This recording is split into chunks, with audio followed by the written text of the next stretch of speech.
لیکن اگر مسجد میں بلایا جائے بڑی سادگی سے کہے گا مولانا کیا کروں میں پاک نہیں ہوں. یاد رکھنا میرے رسول میرے اور آپ کے آقا نے فرمایا, توجہ کرنا, امیر حمزہ کے قاتل پہ حضور نے لعنت نہیں کی, جنہوں نے حضرت امیر حمزہ کا کلیجہ چیر کر اور سینے سے کلیجہ نکال کر دانتوں تلے کچا چبایا تھا, حضور نے ان لوگوں پہ بھی لعنت نہیں کی جنہوں نے حضرت امیر حمزہ کی انگلیاں, کان, آنکھ اور ہونٹ کاٹ کے اس کو رسی میں پرو کر گلے کا ہار اور بازو بند بنائے تھے. حضور علیہ السلام نے ان پہ بھی لعنت نہیں کی. کس پہ لعنت کی؟ بے نمازی پہ لعنت کی. فرمایا جو مسجدوں کو ویران کرے میں محمد اس سے بیزار ہوں. بلکہ یہاں تک فرمایا عشق مصطفیٰ کا دعویٰ ہے, اللہ کے رسول تو بے نمازی کی صحبت میں بیٹھنے سے بھی صحابہ کو منع کرتے ہیں.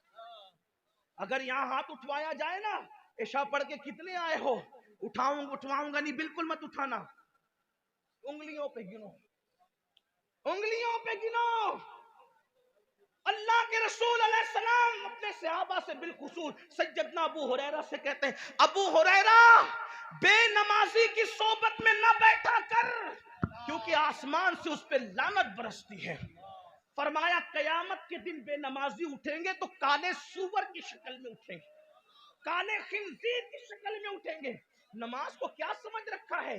اعلیٰ حضرت کے مسلک کا نعرہ لگانے والوں, فتاوی رضویہ میں اعلیٰ حضرت صحابہ کی فکر نقل کرتے ہوئے لکھتے ہیں, درجنوں صحابہ بے نمازی پر کفر کا فتویٰ دیتے. آپ کو یہ تو بڑی پڑی ہے کہ کفیل انبر پر کس کا فتویٰ ہے, آپ کو یہ تو بڑی پڑی ہے علی فیضی پر کس کا فتویٰ ہے, آپ کو یہ تو بڑی پڑی ہے کہ محسن رضا صاحب پہ کس کا فتویٰ ہے. بے نمازیوں آپ پر صحابہ کا کیا فتویٰ ہے, اس پر کبھی غور کیا؟ نماز نہیں پڑھتے, اللہ اللہ اللہ, علماء کے فتوے توڑ رہے ہو, صحابہ نے فتوے دیے. حالانکہ حنفی ہونے کی وجہ سے میں بے نمازی کو ڈائریکٹ کافر نہیں کہتا, پابند ہوں اپنے امام کی فکر کا, لیکن صحابہ کا فتویٰ ہے. بلکہ آپ فتاوی رضویہ کی ابتدائی جلدیں اٹھا کے دیکھیں, اس میں امام نے مسلک کر نقل کرتے ہوئے لکھا. اور اعلیٰ حضرت کے والد تو یہاں تک لکھتے ہیں, شواف علماء کا مسلک یہ ہے کہ جب بے نمازی مر جائے تو اس کی قبر نہیں بنے بلکہ اس کی مٹی برابر کر دو, تاکہ لوگوں کو عبرت ہو کہ اس کی ذلت کیا ہے, یعنی اس کی قبر کا نشان بھی نہ رہنے پائے. یہ اعلیٰ حضرت کے والد جو ان کے استاد بھی ہیں, میں اعلیٰ حضرت کے والد کو پڑھ کے اس نتیجے میں پہنچا کہ وہ اعلیٰ حضرت کے بھی باپ تھے, باپ. ہاں علم ان کا اتنا تھا کہ حیران ہوتی ہے. رسول اللہ کے لیے جو القابات انہوں نے لکھے ان کا حصہ ہے, بلکہ امام احمد رضا ان کو فالو کرتے ہیں عشق مصطفیٰ کے معاملے میں, وہ ہے امام المتکلمین. ان کے بعض جملے اتنے خوبصورت ہیں, فدا ہونے جی چاہتا ہے. حضور مفتی صاحب قبلہ وہ لکھتے ہیں, کیا بات لکھتے ہیں, میری سنی قوم کو نشتر دیتے ہوئے لکھتے ہیں. فرماتے ہیں آج کل لوگ کہتے ہیں مولانا اللہ کریم ہے, یار اللہ کریم ہے, اللہ کریم ہے, معاف کرے گا معاف کرے گا. یہ مولوی لوگ کہاں اتنا ڈراتے ہیں, اللہ معاف کرنے والا ہے. اعلیٰ حضرت کے والد لکھتے ہیں, اللہ کو کریم جان کر گناہ کرنے والے, ان کا جملہ سنیں, اللہ کو کریم جان کر گناہ کرنے والے اللہ کو قادر جان کر زہر کیوں نہیں کھا لیتا؟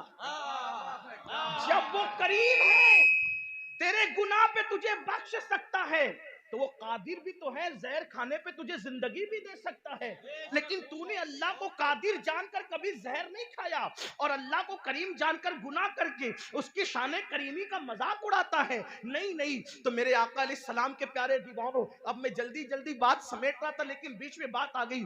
کیا میرے آقا علیہ السلام فرماتے ہیں, آقا کا فرمان سنو, آقا ارشاد فرماتے ہیں بے نمازی قیامت کے دن جب اٹھے گا اللہ کی بارگاہ میں تو کالے سور اور کالے خنزیر کی شکل میں اٹھے گا. چہرے پہ پھنسی نکل آئے تو بے چین ہوتے ہو, کسی محفل میں نہیں جاتے. اللہ اکبر, اللہ کے یہاں کالے سور کا منہ لے کر کیسے اٹھو گے؟ اپنے آپ پہ رحم کرو مسلمانوں. اب میں امام علی مرتضیٰ کا قول نقل کر رہا تھا, علی پاک کہتے ہیں میں نے قصدن کبھی اپنا سطر نہیں دیکھا, جان بوجھ کے اپنا سطر نہیں دیکھا. کسی نے پوچھا مولا کیوں؟ وہ تو ضرورت بھی ہے, مجبوری بھی ہے. فرمایا اس لیے نہیں دیکھا کہ مجھے ڈر لگتا تھا جن آنکھوں سے میں رسول اللہ کا چہرہ دیکھتا ہوں جن آنکھوں سے حضور کا چہرہ دیکھتا ہوں ان آنکھوں سے میں اپنا سطر کیسے دیکھوں؟ حالانکہ اس پر کوئی حکم شرع نہیں ہے، لیکن جن کے رتبے ہیں سوا، ان کو سوا مشکل ہے۔ اب آپ مجھے بتائیں نا میرے آقا علیہ السلام کے پیارے دیوانوں، ایسا خوبصورت، ایسا حسن والا، ایسا جمال والا رسول چھوڑ کر کے آپ بتائیں کہاں کہاں بھٹک رہے ہو؟ آپ کہتے ہیں ترقی نہیں ہوتی، آؤ سچے دل سے عشق کرو۔ اب آخری بات عرض کر رہا ہوں، اب ذرا کتاب التوابین سے ایک آخری بات عرض کر رہا ہوں، تھوڑی سی بڑی روایت ہے، اپنے الفاظ کے جامع میں علامہ ارشد القادری رئیس القلم کے الفاظ کا حوالہ لے کر تھوڑا کچھ اپنے تصرف کے ساتھ ایک واقعہ پیش کرنا چاہتا ہوں جو کتاب التوابین میں لکھا ہے، اسی پر میری گفتگو مکمل ہو جائے گی۔ اب توجہ کرنا، ہم کہتے ہیں عاشق ہے، ہم کہتے ہیں عاشق ہے، عاشق رسول۔ سنی اپنے آپ کو جتنا عاشق رسول ہونے کا ڈنڈورا پیٹتا ہے اتنا کوئی قوم نہیں کہتی، اور ہمیں حق بھی ہے الحمدللہ ہم عاشق رسول ہیں بھی، مجھے کسی کے عشق رسول پہ کوئی شک نہیں، کوئی ڈاؤٹ نہیں۔ البتہ میں اتنا اپنے لیے کہتا ہوں، اگر کوئی مجھ سے پوچھے تو عاشق ہے تو ناک نہیں کہہ سکتا، اس لیے کہ اگر نہیں کہوں گا تو کفر کا خوف ہے، اور اگر ہاں کہوں تو ڈر لگتا ہے کہیں جھوٹ نہ ہو جائے۔ یہ بات ہے اپنی، بس اتنی سے زیادہ نہیں کہتے۔ لیکن مسلمانوں آپ بتاؤ، ہم اپنے آپ کو عاشق کہتے ہیں، لیکن آئیے ذرا ایک عاشق کی فکر سن لیں، بات اس پہ مکمل ہو۔ ایک ایک بندہ توجہ کرے، اور اب کوئی نعرہ نہیں لگے گا، صرف سنجیدگی کے ساتھ آپ کو سننا ہے۔ اس منبر والوں کی بھی توجہ، کتاب التوابین کے اندر راوی لکھتے ہیں کہ حضور علیہ السلام کی بارگاہ میں ایک جوان آیا، اس جوان کا نام تھا ثعلبہ ابن عبد الرحمن۔ ثعلبہ ابن عبد الرحمن اس جوان کا نام تھا۔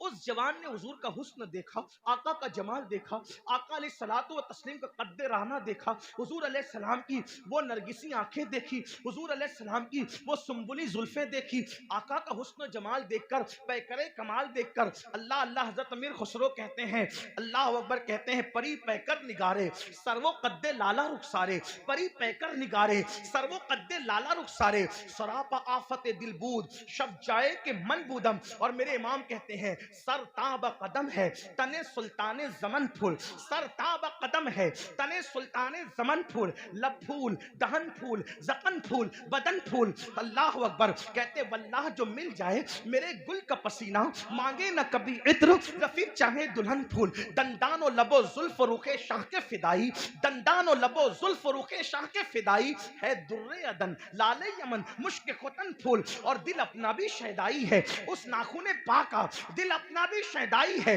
اس ناخن پاکا، اتنا بھی مہے نو پہ نہ ایک چرخ کہن پھول۔ اور پھر کہتے ہیں کیا بات رضا، کیا بات رضا، کیا بات رضا، اس چمنستان کرم کی زہرا ہے کلی جس میں حسین اور حسن پھول۔ یہ کیا بات کب کہتے ہیں، شورا بیٹھے ہوئے ہیں، علماء بیٹھے ہوئے ہیں، کیا بات کب کہی جاتی پتہ ہے؟ جب بات ختم ہو جاتی تو کہتے ہیں کیا بات ہے یار اس کی تقریر کی، کیا بات ہے یار اس کی تحریر کی، کیا بات ہے یار تاج محل کی، کیا بات ہے یار مدرسے کی۔ یعنی جب آدمی کسی کو بیان کرنے سے قاصر ہو جائے، الفاظ ختم ہو جائے، تو آخری میں کہتا ہے کیا بات۔ تو امام احمد رضا جس نے پانی پہ قلم اٹھایا تو پانی کو پانی پانی کر کے رکھ دیا، جس نے زمین پہ قلم اٹھایا تو زمین کو مٹی میں ملا کے رکھ دیا۔ وہ وقت کا مجدد جب شان مصطفیٰ بیان کرتا ہے تو الفاظ ختم ہو جاتے ہیں اور کہتے ہیں کیا بات رضا۔